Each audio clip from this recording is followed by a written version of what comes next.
நம்ம சென்னை சில்க்ஸின் பெருமை மிகு ஆடி சேல். தரமான ஆடி, பெருமை மிகு ஆடி. சொத்துக்களை பிரித்துக் கொள்வதில் உடன்பிறப்புகளுக்கு இடையிலான பாக பிரிவினையில் இணக்கமான நகர்வுகள்தான் இனிமையான முடிவுக்கு வழிவகுக்கும். இந்த வகையில் ஒன்றாக இருந்து இரண்டாக பிரிந்த மாநிலங்கள் இடையிலான பாக பிரிவினை குறித்த பேச்சுக்கள் வேகமெடுத்திருப்பது குறித்து பார்க்கலாம்.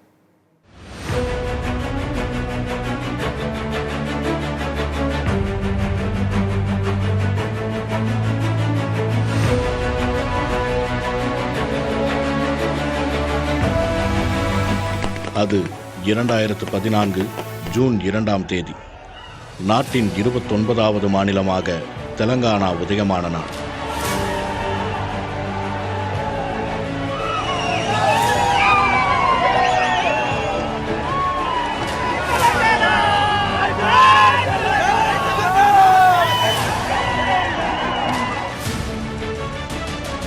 ஒருங்கிணைந்த ஆந்திராவிலிருந்து அடிலாபாத், கரீம்நகர் தொடங்கி வாரங்கல் வரை 10 மாவட்டங்களை பிரித்து கொண்டு சென்று தெலங்கானா உருவானது.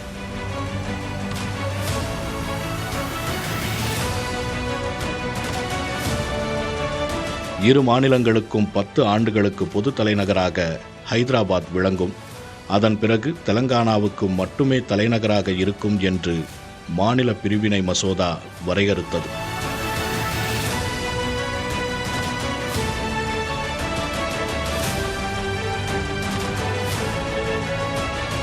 ஆந்திராவின் தலைநகராக அமராவதியை நிர்ணயித்து அதை நிர்மாணிக்கும் பணிகளை தொடங்கினார் அப்போதைய முதல்வர் சந்திரபாபு நாயுடு.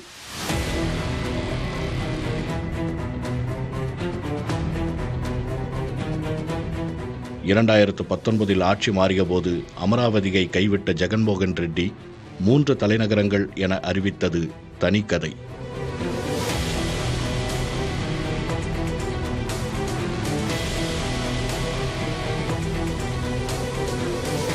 தெலங்கானா என்று தனியாக ஒரு மாநிலம் எளிதில் கிடைத்திடவில்லை. தெலங்கானா பகுதி ஹைதராபாத் நிஜாம் ஆட்சியின் கீழ் இருந்தபோது 1946லேயே தனி தெலங்கானா முழக்கம் எழுந்தது. பின்னர் தெலங்கானா பகுதி இந்தியாவுடன் இணைக்கப்பட்டு ஒருங்கிணைந்த ஆந்திரா உருவானது. ஆட்சியாளர்கள் தங்கள் பகுதியை புறக்கணிப்பதாக கருதிய தெலங்கானா பகுதி மக்கள் 1969ஆம் ஆண்டு மீண்டும் தனி தெலங்கானா கோரிக்கை என கொடிபிடித்தனர்.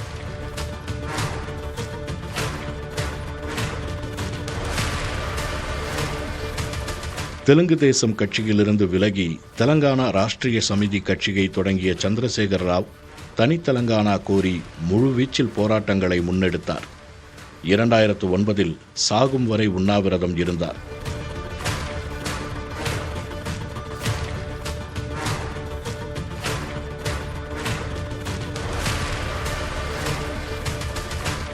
இந்த போராட்டங்களின் பலனாகத்தான் 2014இல் உதயமானது தெலங்கானா மாநிலம். தெலுங்கு தாயின் ஆந்திரா தெலங்கானா என்ற இரு பிள்ளைகளின் பாகப்பிரிவினை இன்னும் நிறைவு பெறாமலேயே உள்ளது. மாநில பிரிவினை முடிந்து முழுதாக 10 ஆண்டுகளான நிலையில் தலைநகர் ஹைதராபாத் மீதான முழு உரிமை தெலங்கானாவுக்கு வந்து சேர்ந்துள்ளது. அமராவதியை தலைநகராக்கிவிட்டது சந்திரபாபு நாயுடு தலைமையிலான ஆந்திர அரசு.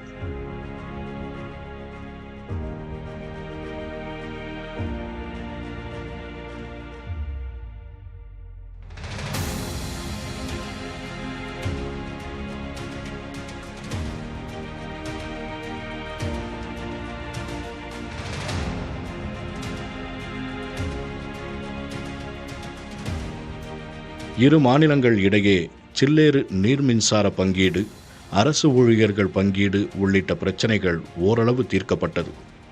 ஆனால் கிருஷ்ணா நதிநீர் பிரச்சனை இன்னும் பிரச்சனையாகவே அப்படியே உள்ளது. ஆந்திராவில் உள்ள சில மண்டலங்களை தெலங்கானாவில் இணைக்க வேண்டும் என கோருகிறது தெலங்கானா அரசு.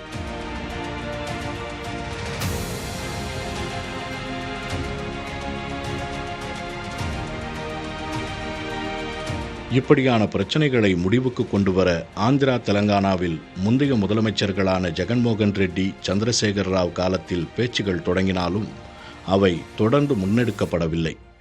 தற்போது 2 மாநிலங்களிலும் ஆட்சி மாற்றம் நிகழ்ந்து முதலமைச்சர்களும் மாறிவிட்டார்கள். தற்போதைய முதலமைச்சர்களான சந்திரபாபு நாயுடு, ரேவந்த் ரெட்டி ஆகியோர் ஹைதராபாத்தில் உள்ள பேகம்பேட்டையில் உள்ள தெலங்கானா முதலமைச்சர் இல்லமான பிரஜாபவனில் ஆலோசனை நடத்தினர். இரு மாநிலங்களின் அரசுத்துறை உயரதிகாரிகளும் இதில் பங்கேற்றனர்.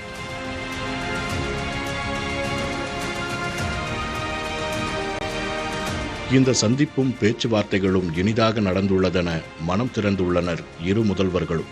அடுத்தடுத்து சிறப்பான முறையில் பேச்சுவார்த்தைகளை நிறைவு செய்து நல்முகத்துடன் பங்கீடுகள் இருக்கும் என்றும் இன்முகத்துடன் கூறியுள்ளனர்.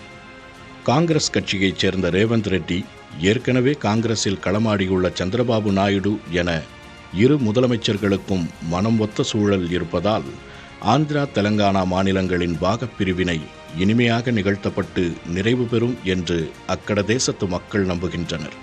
புதிய தலைமுறைக்காக ரவிக்குமார். நம்ம சென்னை சில்க்ஸின் பெருமை மிகு ஆடி சேல். தரமான ஆடி, பெருமை மிகு ஆடி.